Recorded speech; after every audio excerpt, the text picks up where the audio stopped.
हमारे मुख्य अतिथि महोदय, सभा में उपस्थित प्रबुद्ध हमारे अभिभावकगण, शिक्षकगण, प्यारे बच्चों, इस विद्यालय में पधारने के लिए साथ ही साथ आप सभी को बहुत बहुत ढेरों बधाई है इस पावन बेला पे, इस राष्ट्रीय पर्व पे। हमें इस देश के बारे में यही कहना है कि यह जो देश है हमारा बहुत ही प्राचीन देश है, बहुत पुराना देश है। इस देश का बहुत ही इतिहास है, कहानी है।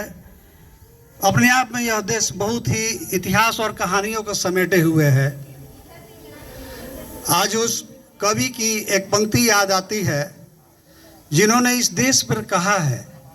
वो यह कहा है कि उसे जब जब देखा लोहा देखा, उसे जब जब देखा लोहा देखा, लोहे जैसा तपता देखा, गलता देखा ढलता देखा, उसे मैंने गोली जैसा चलता देखा।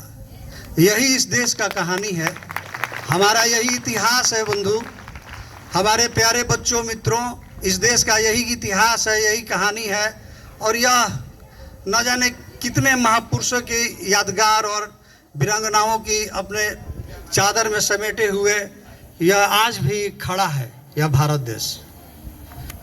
और आज का दिन, यह जो प्राचीन देश हम बोल रहे हैं, तो इसमें ऋषि मुनियों का भी यह देश है, फकीरों का देश है, सूफी संतों का देश है।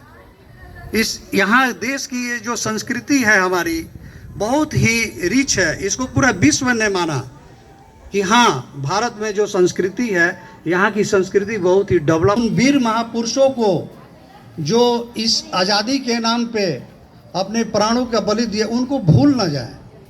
और आज के दिन हम इसलिए मनाते हैं कि एक संकल्प भी लें। वो संकल्प किस चीज़ का लें कि हमको अपने देश में, अपने राष्ट्र में, अपने गांव में एक अच्छा नागरिक बन के रहना है, अपनी राष्ट्र की सेवा करना है। और वह सेवा क्या हो सकता है? ऐसा नहीं है कि आप बॉर्डर पे जाके बन के रहिए। पानी का बचत कीजिए, बिजली का बचत कीजिए, अपने माता पिता के साथ कुछ काम कीजिए जिससे कि समाज को अहित ना हो। यह भी बहुत बड़ा एक राष्ट्र का सेवा हो जाता है और इससे आपका पूरा जीवन बदल जाए। रह गया बात हमारे राष्ट्र की, तो हम ऐसा, हमारे पूर्वजों ने, ऋषि मुनियों ने भी कहा है कि हम माता पिता के ऋण से उऋण हो सकते हैं, गुरु के भी ऋण से उऋण मुक्त हो सकते हैं, लेकिन जहाँ की राष्ट्र में, जहाँ इस भारत माता के राष्ट्र में हमने जन्म लिया, हमने यहाँ पे पला बढ़ा, यहाँ की मिट्टी में, वायु में सांस ली है, यहाँ का अन्न जल ग्रहण कर रहे हैं, तो हमारा यह कर्तव्य बन जाता है। इस भारत माता का बहुत बड़ा ऋण है हम पे, और इस भारत माता के ऋण से हम लोग कभी भी ऋण नहीं हो सकते हैं। इसलिए हमको अपने राष्ट्र के प्रति, अपने देश के प्रति हमें कुछ ना कुछ करते रहना चाहिए, कुछ ना कुछ अच्छा करते रहना चाहिए। कुछ नहीं तो अपने आप को ही अच्छा बना लीजिए, यह भी एक बहुत बड़ा राष्ट्र की सेवा है। इतना ही कहकर मैं अपनी वाणी को विराम देता हूँ। जय हिंद, जय भारत।